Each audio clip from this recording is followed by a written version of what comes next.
আসসালামু আলাইকুম ভিউয়ার্স, কেমন আছেন সবাই? আশা করছি সকলেই অনেক ভালো আছেন। তো ছবিতে যে গাউনটা দেখতে পাচ্ছেন, আজকে আমি কিন্তু সেই গাউনটাই তৈরি করেছি। তো এই গাউনটা কিন্তু আপনারা অন্য কোনো কালার দিয়েও তৈরি করতে পারবেন কাপড়। এখন চলুন শুরু করা যাক। এখন আমি আস্তরের জন্য কাপড় নিয়েছি এবং জর্জেট কাপড় নিয়েছি এখানে ৫ গজ, আর তার সাথে কিন্তু ৫ গজ আমি কিন্তু আস্তরের কাপড়ও নিয়েছি। কারণ আমি কিন্তু ঘেরটা অনেক দিব, যার জন্য আমি প্রথমে কাপড়টাকে আমি ৪ ভাঁজ করে নিচ্ছি। ৪ ভাঁজ করে নেওয়ার পর আমার যতটুকু লম্বায় লেন্থ আসে কোমর থেকে নিচ অবধি যতটুকু আমি রাখতে চাই, সেই মাপটাই আমি নিয়ে তারপরে কিন্তু কেটে নিয়েছি। এখন কোমরের অংশ যেটা আমার সেটা কিন্তু নিয়ে কিন্তু এখান থেকেও কেটে নিয়েছি। তো দেখতে পাচ্ছেন এখানে যা নিয়েছি এটা কিন্তু আমার মেজারমেন্ট অনুযায়ী। আপনারা চাইলে কিন্তু আপনাদের মাপ অনুযায়ী কিন্তু কম বেশি করে নিতে পারেন। এরপর দেখিয়ে দিচ্ছি, এটা কিন্তু অনেক ঘের হয়েছে। তো এরপরে আস্তরের যে কাপড়টা সেটাকেও কিন্তু একইভাবে আমরা ৪ ভাঁজ করে নিয়েছি। আর আমরা যে জর্জেটের কাপড়টা লম্বা যতটুকু নিয়েছি এটা তার থেকে ৪ ইঞ্চি কাপড় আমরা কম নিব, কারণ আমরা এটা সমান বরাবর রাখবো না। তো এটাও কিন্তু আমরা কেটে নিয়েছি, আর এখন কোমরের অংশ থেকেও কিন্তু আমরা কেটে নিব। আশা করছি বিষয়টা বুঝতে পেরেছেন। যারা কিনা সেলাই কাজ আগে থেকেই জানেন তারা কিন্তু এই জিনিসটা বুঝতে পারবেন যে কিভাবে তৈরি করেছি। প্রথমে আমার একটু ছোট হয়ে গেছিলো কোমরের ঘেরটা, তারপরে কিন্তু আমি এটাকে ঠিক করে কিন্তু আবার কেটে নিয়েছি।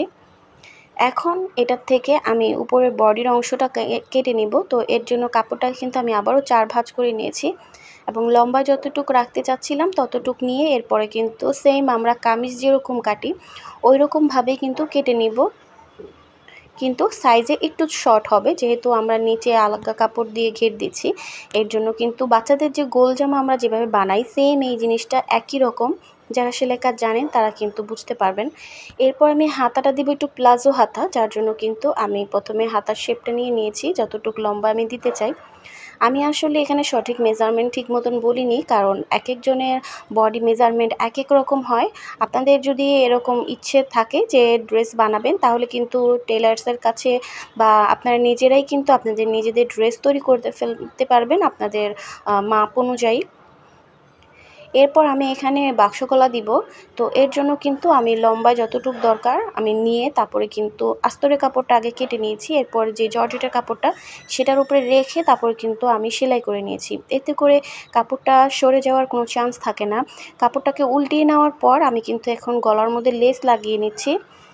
এটা আপনারা ইচ্ছা মতন দিতে পারেন, ছবিতে ছিল না বাট আমি কিন্তু এখানে লেস লাগিয়েছি।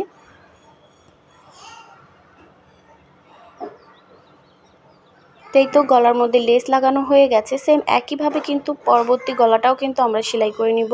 এখন একটা শেপ দেওয়ার জন্য কোমরের থেকে কিন্তু আমরা এরকম করে সেলাইটা দিয়ে দিয়েছি।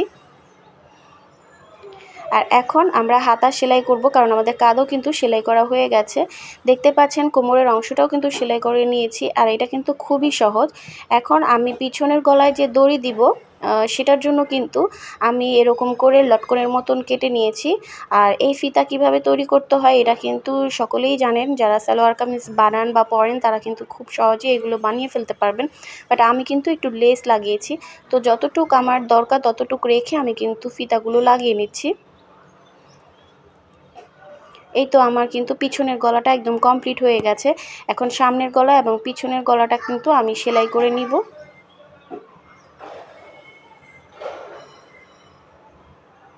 এরপর একে একে পুরোটা জামার যে সেলাইগুলো আছে সব কিছু কিন্তু আমি দিয়ে নিব। আর এই তো হাতাটার মধ্যে কিন্তু আমি প্রথমে একটা সেলাই দিয়ে তারপর কিন্তু লেস লাগিয়ে নিয়েছি। এরপর দুনো সাইডের কাঁধের অংশের সাথে কিন্তু আমি কিন্তু হাতাটা সেলাই করে লাগিয়ে নিয়েছি। এখন সাইড থেকে ডাইরেক্ট আমরা সেলাই করে চলে যাব আমাদের মেজারমেন্ট অনুযায়ী। তো ভিডিওটা কেমন লেগেছে অবশ্যই কিন্তু কমেন্ট বক্সে জানাতে ভুলবেন না। আর যেহেতু আমি এই ড্রেসটা বানাচ্ছি আমি আমার বোনের জন্য, তার জন্য কিন্তু আমি একটা ফিতা লাগিয়ে দিচ্ছি যাতে এটাকে লুজ এবং টাইট করে যাতে পরা যায়। তো আপনারাও চাইলে কিন্তু একটা ফিতা দিতে পারেন বা চাইলে আপনারা ফিতা না দিলেও চলবে।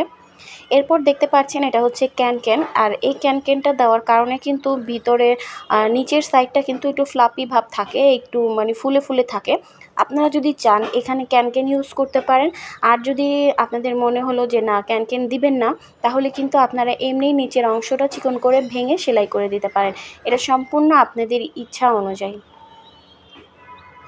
তো প্রথমে আমি কিন্তু ক্যানকেন লাগিয়ে নিয়েছিলাম, পরবর্তীতে আমি আবার ক্যানকেনটা খুলে রেখেছি, কারণ ক্যানকেন দেওয়ার কারণে অনেক ফ্লাপি দেখাচ্ছিল। তো আমার কাছে অতটা ভালো লাগছিল না, বিধায় আমি আবার ক্যানকেন খুলে চিকন করে নিচে আবার সেলাই করে দিয়েছিলাম। তো আপনারাও চাইলে কিন্তু এরকম আপনাদের ইচ্ছা মতন কিন্তু লাগিয়ে নিতে পারেন। আর এই তো ফাইনাল লুক। তো সবাই ভালো থাকবেন, সুস্থ থাকবেন, আল্লাহ হাফেজ।